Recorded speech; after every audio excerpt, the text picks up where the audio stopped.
convite gravar vídeo. Alô você, como vai? Tudo bem? Estamos aqui mais uma vez para darmos continuação na nossa quarta aula de batismo e discipulado. Lembrando que nós estamos vendo um panorama bíblico de elementos principais da fé e da cristandade. Tá? Se você não viu os vídeos anteriores, eu peço que você pare um instante, apenas 40 minutos, 30 minutos, ouça os vídeos para que você possa entender aqui o contexto daquilo que nós estamos falando. Nós estamos passando por vários assuntos de forma simples, o panorama do panorama, como eu costumo dizer, para que nós possamos entender um pouco a palavra de Deus. O nosso foco é que as pessoas que estão chegando na igreja possam ser encaminhadas ao batismo conscientes daquilo que estão fazendo. Porque o batismo é algo sério, tal como a Santa Ceia, e nós vamos tocar nesse assunto daqui para frente. Eu sou o pastor William Cruz e seja bem-vindo ao canal. Que Deus abençoe você, em nome de Jesus. O nosso único intuito aqui é pregar a palavra de Deus. Tá? Se você puder dar um like aí, a gente agradece, porque eu fiquei sabendo aí que se não der like a plataforma tira o vídeo. Eu não sei se é verdade ou não, mas se você gostou ou não gostou, dá um like aí só pra gente nos ajudar, tá? Não é um canal remunerado também, tá? Aqui nossa intenção é pregar a palavra de Deus, amém? Então vamos lá? Nós paramos no último vídeo falando a respeito de Mateus capítulo 3. Mateus capítulo 3 é o primeiro livro do Novo Testamento, e onde no capítulo 3 nós vemos o que? A figura de João Batista, que é primo de Jesus, filho de Isabel, com o sacerdote Zacarias. Maria, mãe de Jesus, era prima de Isabel. Tanto é que existem passagens bíblicas que retratam a ida de Maria até a casa de Isabel, e quando elas se encontraram, as crianças se agitaram no ventre. É um sinal vindo da parte de Deus, que João Batista seria o precursor de Jesus. É ele que viria e abriria o caminho para que Jesus iniciasse seu ministério e pregasse o evangelho. Mais explicadamente está aqui no texto, melhor até que a minha própria palavra. Vamos ver aqui, acompanhar Mateus. Peço que você abra a sua Bíblia para acompanhar junto conosco. Mateus capítulo 3 também se retrata em Marcos, Lucas também tem, e em João temos referências iguais. Vamos lá, versículo 1. Naqueles dias surgiu João Batista pregando no deserto da Judéia e dizia, versículo 2, arrependei-vos, porque o reino dos céus está próximo. Versículo 3, este é aquele que foi anunciado pelo profeta Isaías, voz do que clama no deserto, preparai o caminho do Senhor, endireitai as suas veredas. Versículo 4, João tinha as suas roupas feitas de pele de camelo e usava um cinto de couro na cintura, alimentava-se de gafanhotos e mel silvestre. Versículo 5, a ele vinha gente de Jerusalém, de toda a Judéia e de todas as províncias adjacentes ao Jordão. Versículo 6, confessando seus pecados, eram batizados por João no rio Jordão. Grave bem essa informação. As pessoas confessavam seus pecados, e quem confessa é porque se arrependeu antes do batismo. Confessando os seus pecados, estavam indo, chegando, confessando seus pecados, e eles eram batizados. Guarda essa informação, vamos lá. Versículo 7. E vendo eles muitos dos fariseus e dos saduceus que vinham ao seu encontro, ao seu batismo, dizia-lhes, raça de víboras, quem vos ensinou da ira futura? Versículo 8. Produzi, pois, sim, frutos que mostrem vosso arrependimento. Versículo 9. Não presumais de vós mesmos, dizendo, temos por pai Abraão, porque eu vos digo que mesmo dessas pedras Deus pode gerar filhos a Abraão. E aí nós falamos isso no terceiro vídeo, está disponível aí no canal, tá? Aqui nós vamos continuar a leitura a partir do verso 10, que eu prometi para vocês no finalzinho. Versículo 10. O machado já está posto à raiz das árvores, e toda árvore, pois, que não produz bons frutos, é cortada e lançada no fogo. Vamos analisar aqui o que a palavra de Deus está dizendo, literalmente, sem qualquer tipo de influência de teorias. Veja, talvez uma marca que fique nas minhas falas, nos vídeos aqui, é a seguinte: leia a palavra de Deus, tem texto dentro do seu contexto, para que nós possamos nos aproximar da real vontade de Deus para as nossas vidas. E esta vontade de Deus está descrita na palavra, na sua palavra. A palavra é inerrante. Já tenho 40 anos de evangelho. O que acontece? É nítido a mudança que a igreja evangélica está sofrendo. E antes fosse para melhor, mas não, é para pior. Aí você diz assim: nossa, mas que coisa. Não, mas isso já está profetizado na palavra de Deus. Porque nos finais dos tempos, muitos apostatarão da fé. Apostatar da fé é abandonar a fé, é se afastar da fé. E o pior, irmãos, é que muitas das vezes pessoas podem pensar que por estarem inseridas em uma igreja, em um ministério, estão mais juntos, com a fé lá em cima, junto de Deus, fazendo a vontade de Deus, quando às vezes os ensinamentos não estão convergindo para a palavra de Deus. Isso me preocupa muito. Hoje você não vê transformação, hoje você vê teorias e teorias, porque para mim eu penso o seguinte: o problema não é a teologia, o problema são as teorias. As teorias que criam por aí. Porque fazer um curso de teologia sério, pautado na palavra de Deus, isso não é problema algum. Isso é muito bom. É bom porque o conhecimento nunca é demais. A palavra de Deus orienta sempre o cristão a estudar a palavra de Deus. Conheceis e prossigai em conhecer ao Senhor. O que é isso?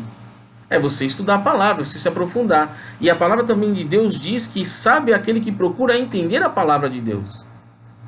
Ora, você não vai entender a palavra de Deus apenas com uma leitura. Aqui eu particularmente já li 5 vezes no Novo Testamento. Estou caminhando para a 6ª vez. E vou ler mais até onde Deus permitir. Antigo Testamento também, já li 1, 2 vezes. Estou indo para a 3ª, fora as vezes que eu repeti, lendo livros em apartado, mas de ponta a ponta foi desse jeito. Então você precisa entender a palavra de Deus, e a palavra de Deus precisa ficar gravada em nossos corações. Não podemos apenas confiar na palavra do homem. Mas como assim? Eu vou ficar contra o meu pastor? Não é ficar contra o pastor, mas é você apenas conferir se ele está pregando a palavra de Deus.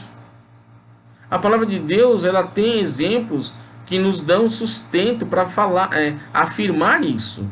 Nós vimos que os bereanos, quando Paulo pregava, eles estavam lendo a palavra de Deus e conferindo se aquilo que Paulo pregava realmente estava certo. E por que nós não fazemos isso hoje? Acabou? Não precisa mais? Gente, precisa. Hoje é que precisa muito mais do que naquele tempo. Hoje que é necessário.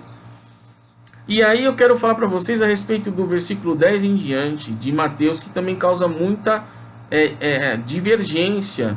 Existem muitas teorias criadas em cima desse versículo. Por quê? Por causa de uma falta de uma leitura séria, compassada, uma leitura inteligente, procurando entender o texto, claro, dentro do contexto, e os seus participantes, os seus objetos, a sua simbologia e principalmente o sentido. Veja aqui, versículo 10 está dizendo: o machado já está posto à raiz das árvores, e toda árvore, pois, que não produz bons frutos, é cortada e lançada no fogo. O que João está dizendo aqui? Vamos fazer pergunta para o texto? O que João Batista está dizendo? João Batista está impetrando bênção aqui? Não, não está. Ele está dando uma advertência. E aí segue-se a segunda pergunta. Para quem ele está falando isso? Ele está falando para um grupo de pessoas chamados fariseus e saduceus. Ele está falando para um grupo de pessoas que não são verdadeiros cristãos. É um partido dos fariseus. E lá em Gálatas capítulo 5, 19 diz que partido, quem comete essas coisas não entrará no reino dos céus. A coisa é séria. Nós precisamos entender a palavra tal como ela é. A minha preocupação é essa, que você entenda a palavra tal como ela é. Longe de teorias. E o que acontece? João está falando para quem? Para os fariseus e para os saduceus. Os fariseus é aquele cristão, como já falamos nos vídeos anteriores, que é só por fora. Como diria a minha avó, né, minha saudosa avó, dizia, por fora boa viola, por dentro pão bolorento. E qual é a analogia que você tem na Bíblia a respeito dessa fala? Isso é um dito popular, mas na palavra de Deus diz coisa muito mais forte, né? Por fora são sepulcros caiados, né? São verdadeiros sepulcros caiados. O que são sepulcros caiados? Sepulcro caiado é bonito por fora, branquinho, né? Você passa um cal, né? O cal é bom que guarda da umidade também e tudo. É bonitinho, tá branquinho, bonitinho lá, né? Pintadinho, tá enfim. Mas por dentro, como é que está? Eu não preciso dizer. Por dentro existe o quê? Existe morte, existe decomposição, existe putrefação, existe desmanche, existe a questão do desfazimento da matéria. Então o que acontece? Pessoas que são fariseus, por dentro eles têm tudo isso. Então eles perdem o sentido da palavra de Deus e criam suas próprias teorias e mais, se auto-justificam. Eu não tenho que me justificar com ninguém, irmãos. Quem me justifica é Deus. Hebreus fala que se cheguemos até o trono de Deus com uma consciência pura, achegai-vos confiadamente, porque o tratar de Deus em nossas vidas mexe com a nossa consciência. O plano da salvação mexe com a nossa consciência. Ele retira o pecado, não mais expiando o pecado no passado, mas retirando os nossos pecados e principalmente a nossa culpa. Então, se acheguemos a Deus confiadamente. Amém? Então, esses fariseus, eles não se chegavam a Deus, eles estavam manipulando as pessoas, usando a religião como pano de fundo, como instrumento para manipular aquelas pessoas, colocando cargas, sobrecarregando os outros, mas eles estão assim tranquilamente. Não é? Então isso é fariseu. Saduceu é aquele que não acredita. O fariseu acredita até em Deus, mas o saduceu não. O saduceu não acredita em Deus e muito menos na ressurreição de Cristo. Os mortos não ressuscitam, ponto final. Como Cristo ressuscitou? Então, se eles creem que Cristo não ressuscitou, então é vã a nossa crença. Então é vã a nossa religião. Comamos, vivamos, morramos, que não tem amanhã. Né? Mas pelo contrário, irmãos, Cristo ressuscitou. Cristo está vivo e nós servimos um Deus vivo. Existe uma diferença, eu quero que vocês guardem, porque alguns vídeos aí, quem se ligar vai pegar o que eu quero falar agora. Existe uma diferença de restauração da vida e existe uma diferença de ressuscitação. Tá? Quem ressuscita permanece vivo para sempre, ou seja, Jesus Cristo ressuscitou. Lázaro, Dorcas e a filha de Jairo, entre outras, tiveram a sua vida restaurada, porque depois morreram. Amém? Então é desse jeito. Porque ninguém nasce para semente. Eu posso receber uma bênção de voltar à vida, mas eu sei que em determinado momento nós vamos partir dessa para uma melhor, né? Esse corpo vai perecer, porque é uma lei, existe esta lei firmada. Depois que o pecado entrou no mundo, foi limitado o tempo dos homens na terra, a sua vida. Amém? Mas vamos voltar para cá. João está falando e dando uma advertência. Árvores representam, ele está fazendo uma analogia com as árvores. Então, nós também somos conhecidos como árvores, né? E nós precisamos dar bons frutos. É simplesmente uma analogia. Árvore boa dá bom fruto. Árvore ruim dá maus frutos. Amém? Então, o que acontece? João está dando advertência. Olha, o machado já está à raiz. Posto na raiz das árvores. Olha, é só um deslize que o machado ali canta. O que acontece? Ele está dando uma advertência. E olha, e a árvore, analogicamente a nós, fala assim, se não der bom fruto, ela vai parar onde? No fogo. Ok? Guarde isso daí. Vamos lá avançar. Versículo 11. Eu, em verdade, vos batizo com água para arrependimento, mas depois de mim vem alguém mais poderoso do que eu, tanto que não sou digno nem de levar as suas sandálias.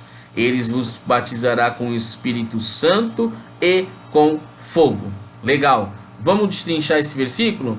Vamos aqui. Eu, em verdade, vos batizo com água para arrependimento. Ponto. Bom, João Batista está dizendo que ele batiza para a pessoa ser salva. Ele é o pai da matéria.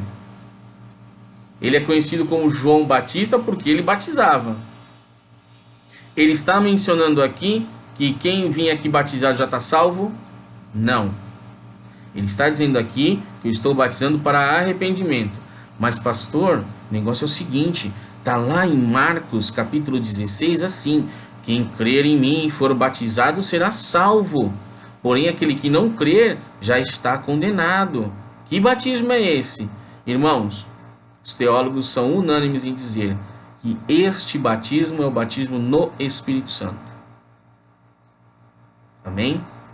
Então, o que acontece? Nós temos isso daí, batismo de arrependimento, mas o arrependimento começa no processo quando você entrega a sua vida a Jesus verdadeiramente. Cristo vem e habita em você e o Espírito Santo vem e habita em você. Aqui você já foi batizado no Espírito Santo. Mas eu não falo em línguas, eu não pulo, eu não dou cambalhota, eu não dou estrelinha. Irmãos, isso é evidências. Isso são evidências do batismo do Espírito Santo. Ou seja, a pessoa que fala em línguas é batizada, mas aquela pessoa que não fala em línguas, ela pode ser batizada ou também não, tá? Então o inverso não é verdadeiro. Quem fala em línguas é batizado, ok. Mas quem não fala em língua não é batizado. Opa, negativo. Nós vamos entender isso um pouquinho mais para frente. Eu peço que você segure essa informação para a gente trabalhar mais nos próximos vídeos. E aqui João Batista está proclamando e dando uma advertência. Fariseus, saduceus, olha, escuta só. A árvore ruim é cortada e lançada no fogo. Eu estou vindo aqui para trazer um batismo de arrependimento. Porém, Jesus, que é mais poderoso do que eu, que é muito maior do que eu não sou nem digno de levar as sandálias dele, ele vos batizará com o Espírito Santo. Vamos para aí. Segundo tipo de batismo que nós estamos vendo na palavra de Deus, o batismo com o Espírito Santo. O batismo com o Espírito Santo é para quem, irmãos? Para quem aceita Cristo como o único, suficiente Salvador. É para aquele que aceita Cristo verdadeiramente, genuinamente, que se arrepende de seus pecados, que existe nele uma transformação. Por isso é necessário o evangelho genuíno ele promove a transformação da nossa mente. Ele produz a transformação do homem. O homem, a mulher, passa a ser melhores pessoas nesta terra. Melhores pessoas na convivência com sua família, no seio de sua família. Melhor homem, melhor mulher, melhor esposa, melhor marido, melhor pai, melhor filho. Melhor empregado, melhor patrão. Ele tem a transformação vinda do Espírito Santo de Deus. Ele é regenerado. Glória a Deus por isso. Então, irmãos, estar numa igreja, escutar a palavra de Deus, ser membro da igreja e não ter transformação, acenda o alerta vermelho. Acenda aquele sinal vermelho. Opa, peraí. Porque também, venhamos e convenhamos, a culpa não é sempre do pastor, a culpa também não é sempre da igreja. A palavra, quando ela é pregada de forma genuína e verdadeira, ela promove na mente dos espectadores, no coração dos espectadores, transformação. Porque não é a minha palavra, é a palavra de Deus. E existe poder, é o poder de Deus, é o poder do Evangelho, assim como diz em Romanos capítulo 1. Porque há poder de Deus, o poder da palavra de Deus. Há poder na palavra de Deus, não na minha palavra. Em 1990 escreveram um livro aí, Há Poder em Suas Palavras. Não. Há poder na palavra de Deus. Porque se tivesse poder na minha palavra, eu falava assim, olha, parede, sai daí agora. Já tinha saído, não é verdade? É fácil. Tinha falado assim, olha, seja curado agora, em meu nome. Porque tem poder na minha palavra, não é verdade? Então as coisas aconteceriam. Mas nós vemos que não acontece. O que tem poder é a palavra de Deus. Essa tem poder. A oração tem poder, feita em nome de Jesus. Essa tem poder. Amém? Então, são coisas, irmãos, que eu estou trazendo para vocês para desmistificar muitas coisas que estão colocadas aí de forma errônea. E aí o que acontece? Virá Jesus e batizará com o Espírito Santo. Vamos ficar aqui. Não vamos falar ainda do outro batismo. E aí vamos ler o segundo versículo. Aqui. Versículo 12 de Mateus capítulo 3. Ele traz a pá em sua mão. Quem traz a pá em sua mão? Jesus. O Salvador, o Messias. Olha o que ele vai dizer, olha o que ele vai fazer. Ele traz a pá em sua mão e separará o trigo da palha. Pronto, vamos parar aqui. Vamos destrinchar um pouco mais. João Batista está pregando e batizando ao mesmo tempo. Porque isso aqui é uma pregação para mim. João Batista está lá no Rio Jordão e está pregando. Ele fala assim, olha, Jesus tem a pá na mão. Ele vai vir. E o que ele vai fazer com essa pá? Se eu estivesse lá, João Batista, você me desculpe, posso fazer uma pergunta? Você está falando que Jesus, né, vai vir o maior... Eu sei que é Jesus, sei que é o Messias, nós estamos esperando, aguardando, porque eu estou lendo aqui Isaías, estou lendo as promessas de Isaías. João, o que ele vai fazer com essa pá? E João explica, ele tem a pá na mão. Ele vai pegar o trigo. Olha aqui que o versículo fala.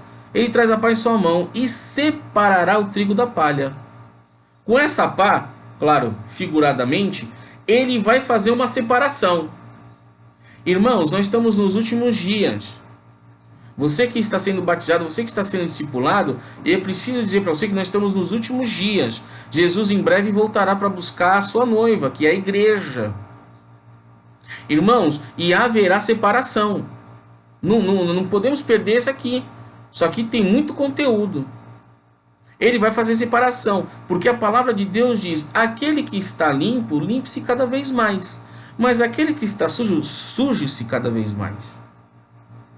É só você olhar para a sociedade... Agora o telefone toca.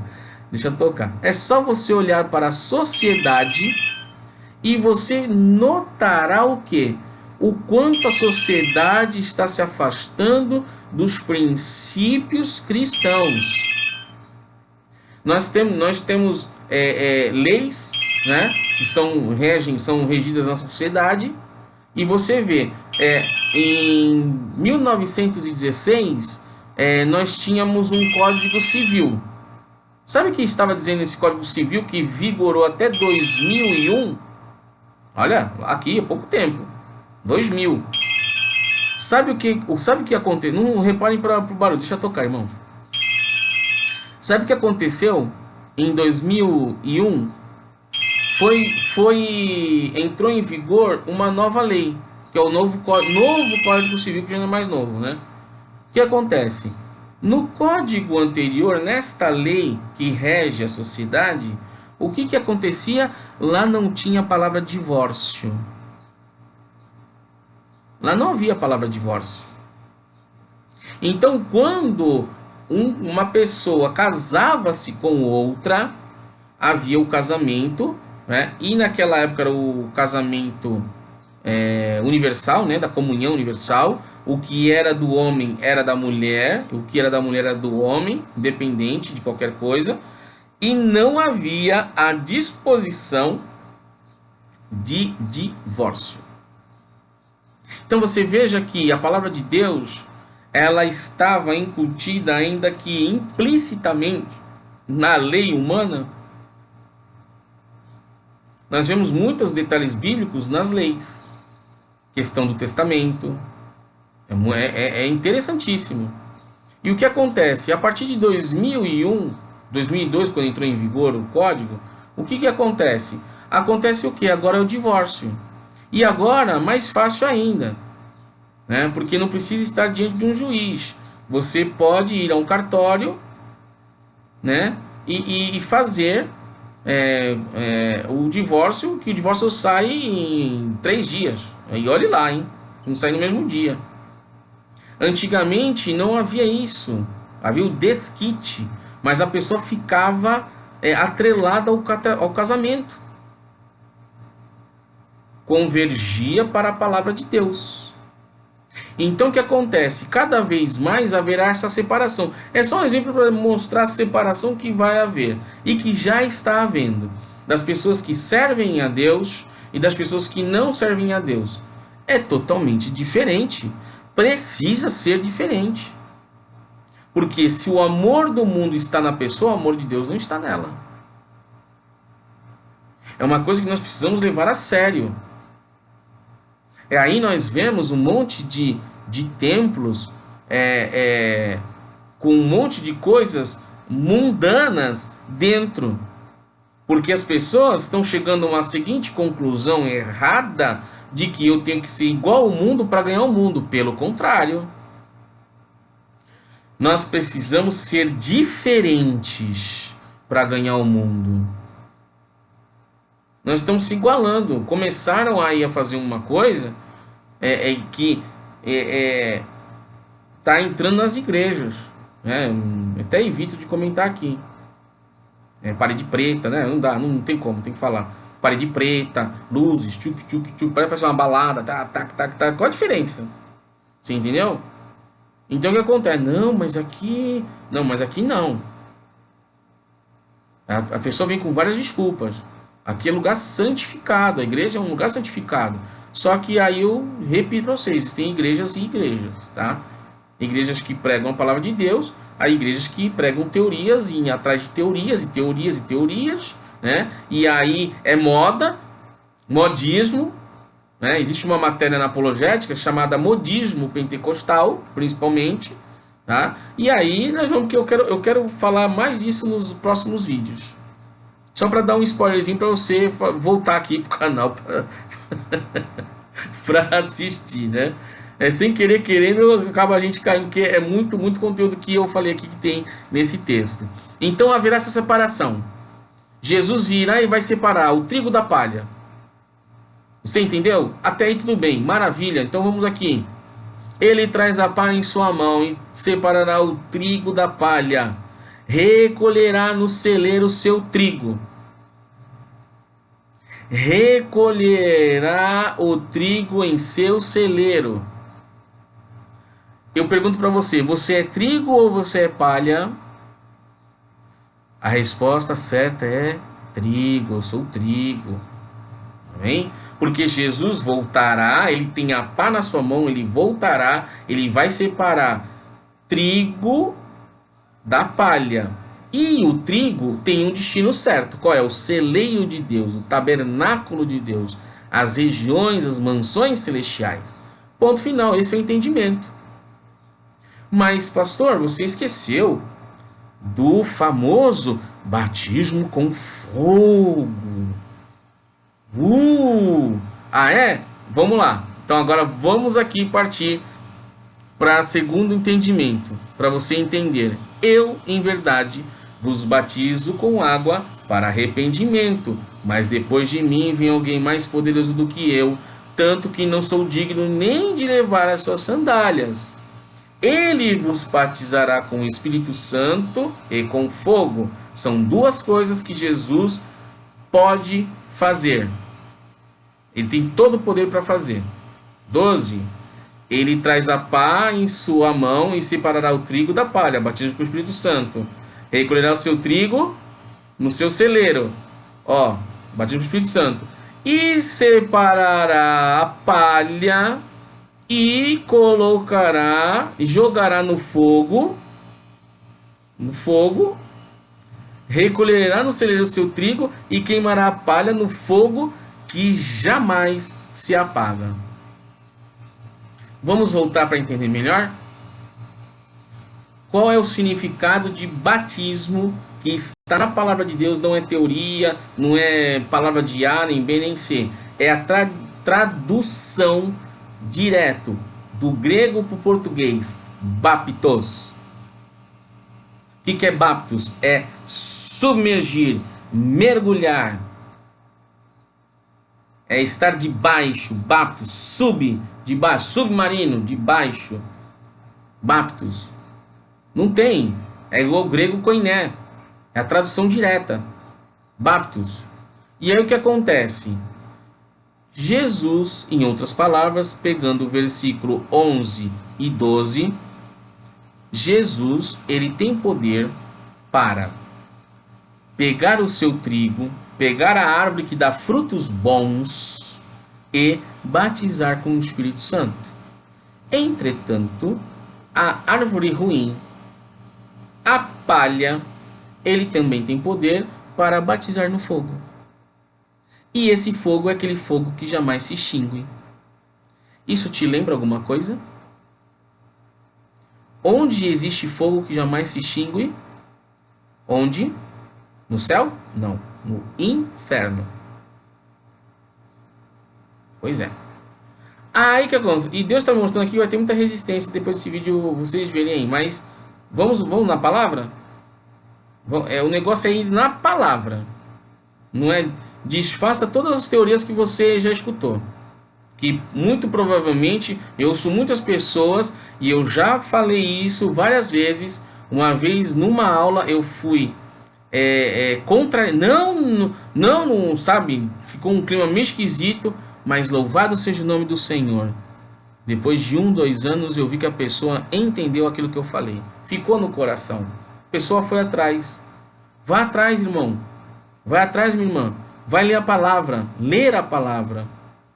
Não é ir atrás de teorias, de livros que pregam heresias. Não, vai na palavra, você entende a palavra. Vamos aqui em Tiago capítulo 4, versículo 12. Olha que interessante. 12. Um só é o legislador e juiz, aquele que pode salvar e aniquilar. Quem é esse? De quem o pastor Tiago de Jerusalém está dizendo? Um só é o juiz, um só é o legislador. Um só é aquele que pode salvar e um só é aquele que pode aniquilar. Pois é. Então, quando nós falamos do batismo com o Espírito Santo, é para o trigo, é para a árvore que dá frutos, é para quem vai para o celeiro de Deus. Quem vai tabernacularizar com o Senhor. Agora, quando nós falamos de batismo com fogo, nós estamos falando de árvore que não dá bons frutos, estamos falando de palha que vai parar no fogo, que não se extingue, ou seja, o inferno. Aí eu repito para você, Você vai continuar pedindo batismo com fogo? Pois é, Deus eleva o tempo da ignorância. Mas a partir do momento que nós temos conhecimento, insistir no erro é burrice. E o texto está muito claro aqui. Tá? E eu confesso a vocês, eu pedi muitas vezes porque eu segui a palavra, a orientação do pastor. Mas eu não segui a orientação da Bíblia. Talvez o pastor tenha se arrependido. Porque, irmãos, nós como pastores precisamos ser humildes e dizer assim: olha, irmãos, eu preguei isso, mas eu errei. Eu tinha um entendimento, mas o meu entendimento agora é outro. Irmãos, que lindo, que bonito, que coisa mais de Deus. É ter isso, é ter essa consciência, esse sentimento, porque pastor, muitos querem serem pastores, muitos são chamados, mas poucos são os escolhidos. Porque, irmãos, nós temos responsabilidade, Deus cobrará de nós. Você que é pastor, até você, eu gosto de pregar a palavra, eu quero pregar a palavra, Deus vai cobrar de você também. Se pregar coisa errada, Deus vai te cobrar. Nós somos verdadeiros atalaias, precisamos alertar o povo. E é uma coisa que vem crescendo, crescendo, crescendo, crescendo, e eu não vejo ninguém falando. Apesar de eu já ver, tem alguns vídeos aí que falam. Mas, gente, vamos ler a palavra, isso é falta de leitura. E nós, ainda como cristãos no Brasil, somos as pessoas que mais leem. Considerados, graças a Deus, pelo IBGE, que mais leem, porque nós temos a palavra para ler. Nós temos 66 livros nas mãos para ler. Só que o costume é que agora nós não estamos lendo, por conta de vários motivos. Porque hoje nós estamos tudo pronto na mão.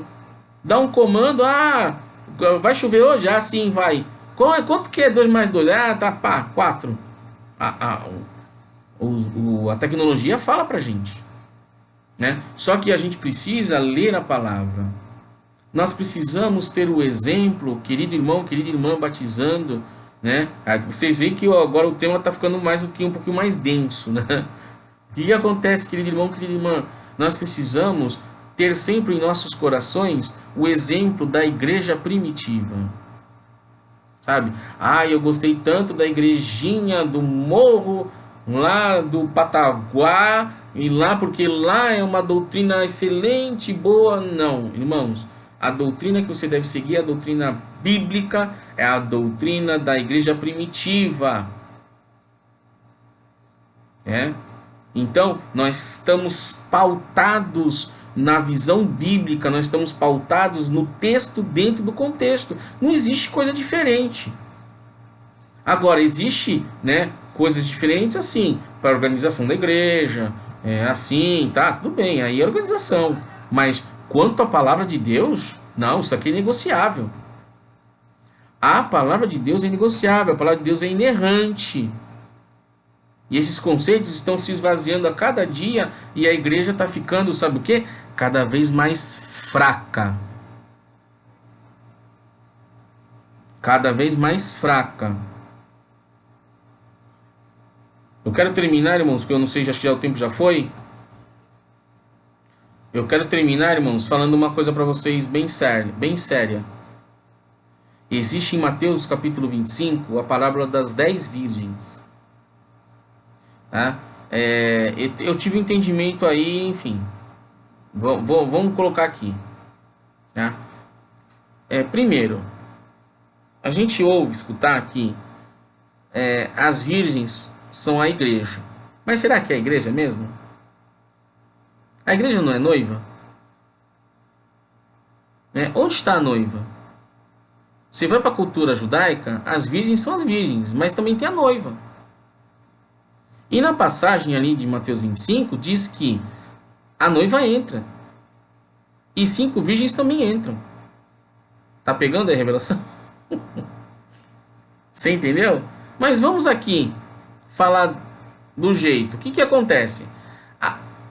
Ali passa para nós que 5 virgens eram prudentes e tinham azeite. E elas tinham reserva também. Mas existiam 5 virgens que eram nécias e imprudentes.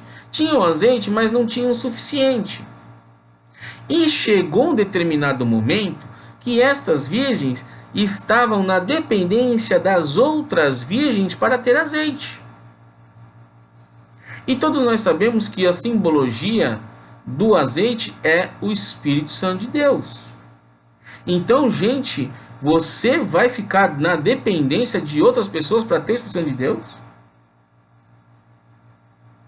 Você vai ficar na dependência de outras pessoas para ter a Espírito Santo de Deus? Eu não estou negando a questão do culto, não estou negando a questão da figura do pastor, não estou negando nenhuma figura.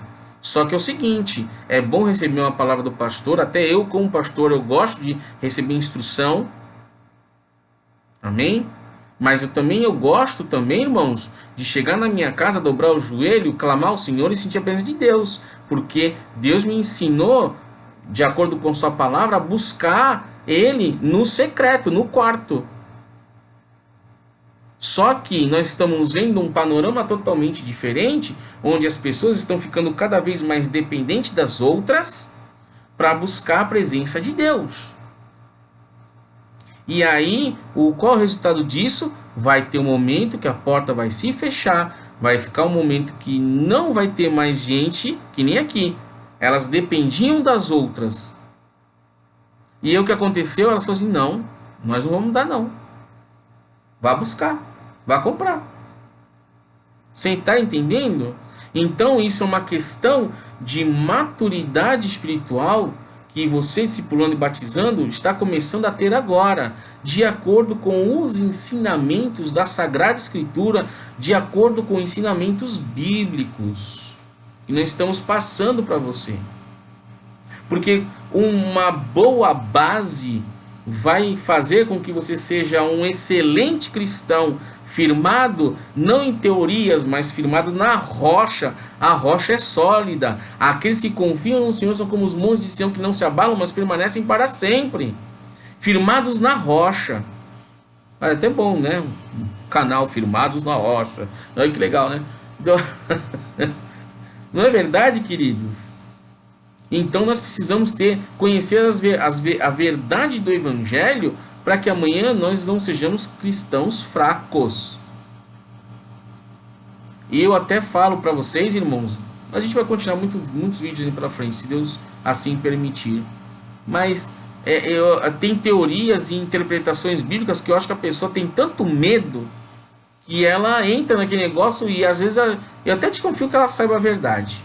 Mas ela entra naquela vibe de tanto medo, né? Mas assim, se eu não tiver bons princípios firmados em meu coração, eu não vou ter um bom entendimento da palavra de Deus e principalmente eu não vou ser um bom cristão. Eu posso ser tudo menos cristão genuíno. Eu posso ser fariseu, quem quiçá aí um saduceu, que não crê que Jesus ressuscitou, não é verdade? Então eu posso ser várias coisas, menos um cristão genuíno, né? Pessoas não querem sofrer. Quem quer sofrer? Ninguém. Agora, a verdade do Evangelho é outra. No mundo tereis aflições, mas tem de bom ânimo, eu venci o mundo.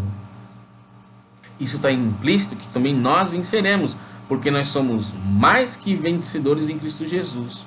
Deus não promete te livrar das provas e das lutas. Pelo contrário, Deus promete estar com você nas provas e nas lutas, te dando força, te dando sustento nas horas das provações. E aí depois eu conto o meu testemunho para vocês entenderem aquilo que eu estou falando, né? Que eu posso falar com propriedade, que nas horas das lutas, nas horas das aflições, o Senhor sempre está conosco. Sabe fazendo o quê? Nos tornando melhores a cada dia. Sabe para quê? Para um dia estar com Ele nos céus. Glória a Deus por isso, meu irmão. Glória a Deus por isso, minha irmã. Que Deus te abençoe. Que você possa entender em nome de Jesus a palavra de Deus tal como ela é. E ser um verdadeiro cristão, uma verdadeira cristã, em nome de Jesus. Vamos orar para terminar? Senhor nosso Deus e Pai, nós te louvamos, nós te agradecemos em nome de Jesus.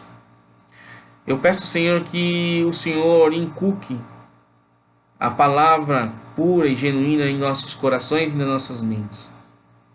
Pai, em nome de Jesus, que nós não sejamos enganados pela falácia, pelo sofisma de homens, que levianos ou não, Senhor, pregam um evangelho deturpado, pregam um evangelho de benesses, pregam um evangelho de consolação, de conforto, mas se esquecem que também estão sujeitos às intempéries, às enfermidades da vida, Senhor, sujeitos a lutas e provações.